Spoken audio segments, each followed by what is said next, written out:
सरपंच संतोष देशमुख यांच्या हत्या प्रकरणामध्ये आता आमदार धस यांनी मोठा गौप्यस्फोट केलाय। मुंडेंच्या बंगल्यावरती बैठक पार पडली असं सुरेश धसांनी सांगितलंय। फक्त एवढंच नाही तर धसांनी यावेळी तारीख वार सगळंच सांगितलं।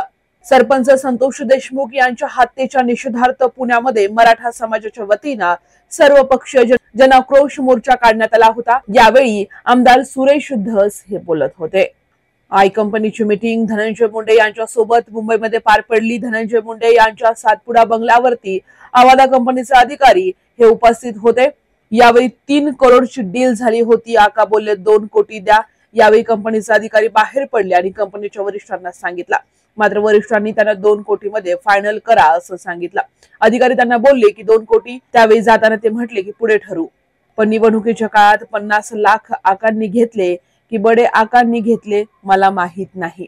सरकारी बंगल्यावरती खंडणीसाठी बैठका होतात असा गंभीर आरोप सुरेश धस यांनी केला।